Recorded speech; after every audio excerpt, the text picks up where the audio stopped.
శ్రోతలందరికీ నా నమస్కారం. కథా ప్రయాణానికి స్వాగతం. నేను మీ అనసూయ. ఈ మంగళవారం నాడు యథావిధిగా మన కథా ప్రయాణంలో భాగంగా మన మంగమ్మ గారి కథలతో మీ ముందుకొచ్చేసాను. కథా రచయిత్రి మనకందరికీ పరిచయమే శ్రీమతి తంగిరాల మీరా సుబ్రహ్మణ్యం గారు. ఇక ఈ వారం మనం ముచ్చటించుకోబోయే కథ పేరేంటంటే 'మంగమ్మ గారు మైసూర్ సిల్క్ చీర'. అమ్మా! మా ఆఫీస్ చాలా దూరం కదా! మధ్యలో రావాలంటే వీలు పడదు. మీ అల్లుడు వచ్చి నిన్ను ఎయిర్‌పోర్ట్‌లో వదులుతారు. నువ్వు అనవసరంగా ఎక్కువ సామాను సర్దుకోకు. ఇవాళ వెళ్తే రేపు రాత్రికి వచ్చేస్తావు. ఇవాళ రాత్రి వేసుకోవడానికి ఒక నైటీనో లేక నూలు చీర, రేపు పెళ్లి టైముకి కట్టుకోవడానికి ఒక పట్టు చీర, వాళ్లకు ఇవ్వడానికి కొన్న గిఫ్ట్ క్యారీ బ్యాగ్‌లో పెట్టుకుంటే చాలు.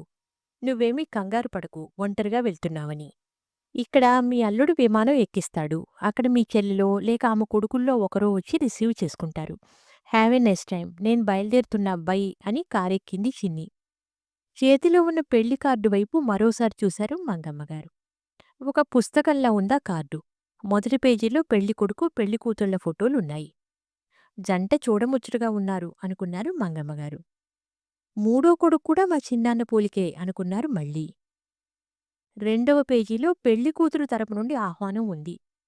మూడవ పేజీలో పెళ్లి కూతురు వైపు వారికి ఏ ఏ హోటళ్లలో గదులు బుక్ చేశారో వివరాలు, ఫోన్ నెంబర్లు, ఆ హోటల్లో ఉండే లొకేషన్‌తో సహా ఇచ్చారు. నాలుగో పేజీలో పెళ్ళికొడుకు తల్లిదండ్రుల పెళ్లి పిలుపు, ఐదో పేజీలో చక్కని బొమ్మ, ఆరో పేజీలో వాళ్ళు ఏర్పాటు చేసిన విడిది గదుల వివరాలు, 7, 8 పేజీలలో పెళ్లి సందర్భంగా ఏర్పాటు చేసిన సంగీత విభావరి కార్యక్రమాలు, డాన్స్ ప్రోగ్రాంల గురించిన వివరాలు ఉన్నాయి. పెళ్లి పత్రికలు అచ్చువేయించడానికే బోలెడంత ఖర్చు పెట్టారు. ఇక పెళ్ళెంత గ్రాండ్‌గా చేస్తారు అనుకున్నారు మంగమ్మగారు. మంగమ్మగారి పిన్ని కూతురు వాళ్ళు అమెరికాకు వచ్చి స్థిరపడి 30 ఏళ్లు దాటింది. పెద్దమ్మాయికి, ఆ తర్వాత వాడికి ఇండియాలోనే పెళ్లి చేసింది. ఆఖరు అబ్బాయి పెళ్లి మాత్రం ఎంచేతో అమెరికాలో చేస్తోంది. ఎన్ని కోట్లు సంపాదించినా, ఎంత గొప్పగా బ్రతుకుతున్నా పిన్ని కూతుర్లో భేషజాలు లేకపోవడం, ఎప్పటి ఆప్యాయతే కనపడ్డం మంగమ్మగారు ఒంటరి ప్రయాణం చేసి అయినా పెళ్లికి వెళ్ళాలి అనుకోవడానికి ముఖ్య కారణం.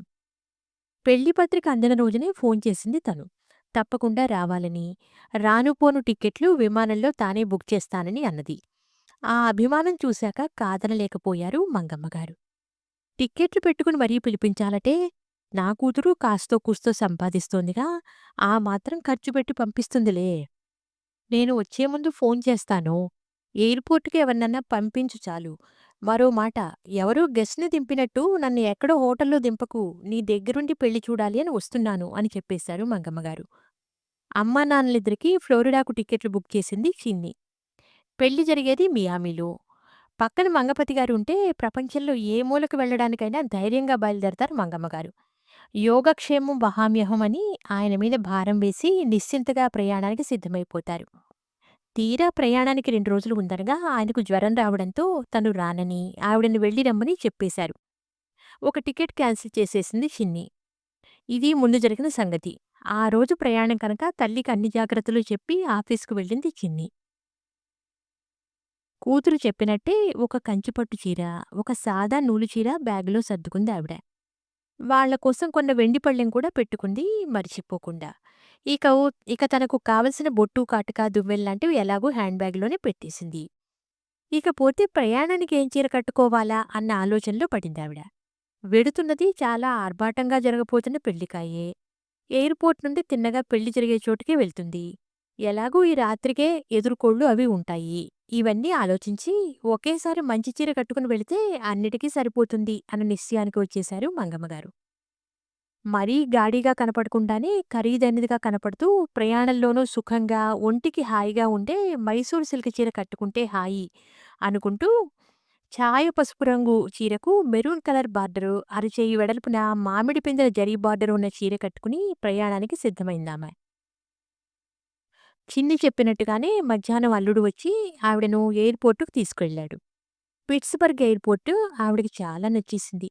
బయటంతా పచ్చని చెట్లు, లాన్స్, లోపలికి అడుగుపెడితే కళ్ళు చెదిరే అంతంతో ఎయిర్‌పోర్ట్ లాంజీ.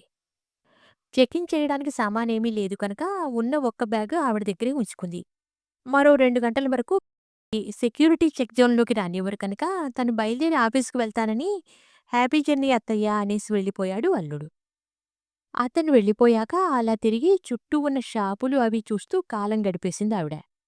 ఫ్లైట్ టైమ్‌కు ముప్పావుగంట ముందు నుండి ప్రయాణికులు సెక్యూరిటీ చెక్ ముందు క్యూ కట్టారు. మంగమ్మ గారు కూడా మెల్లిగా అటు నడిచారు.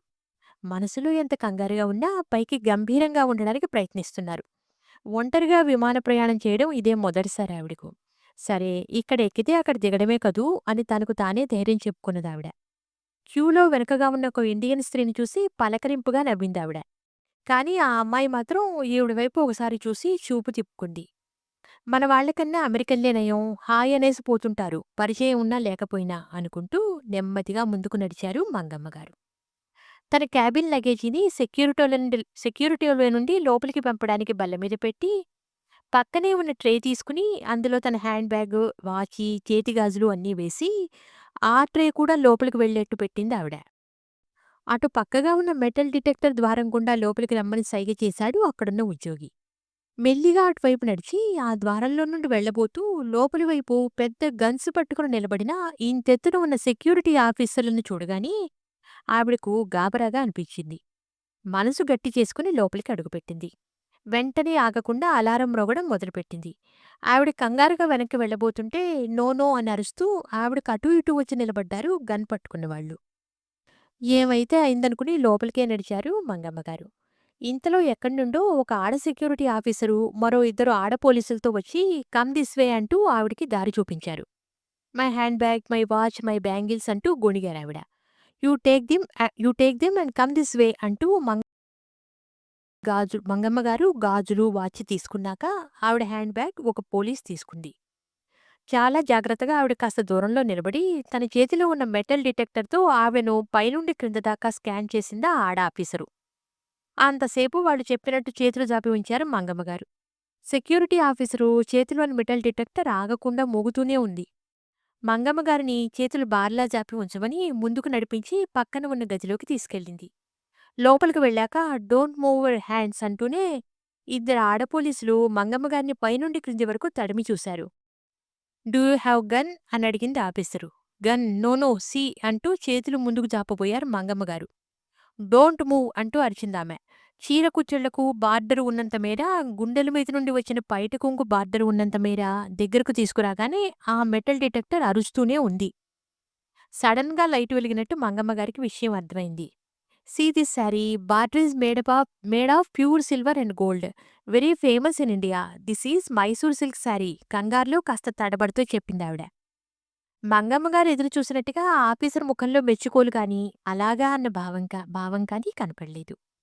అలాగే రాతిబొమ్మలా ముఖంలో ఏ భావం లేకుండానే చెక్ దట్ హ్యాండ్ బ్యాగ్ అని చెప్పింది అసిస్టెంట్స్కి. వాళ్లలో ఒకామె మంగమ్మగారి హ్యాండ్ బ్యాగ్ తెరిచి అందులోని వస్తువులను ఒక్కోటి చాలా భయంగా జాగ్రత్తగా బయటకు తీయసాగింది. అలా తీస్తుండగా చిన్న పండు పరిమాణంలో ఉన్న వెండి భరిణ ఆమె చేతుల్లో నుండి జారి క్రింద పడిపోయింది. మూత ఊడి పక్కకు దొర్లిపోయింది. ముగ్గురు ఆఫీసర్లు ఒక గంతు వేసి వెనక్కి వెళ్లి పడిపోయిన భరిణ వైపు అది ఏ క్షణంలో పేలుతుందోనన్నట్టు చూస్తున్నారు.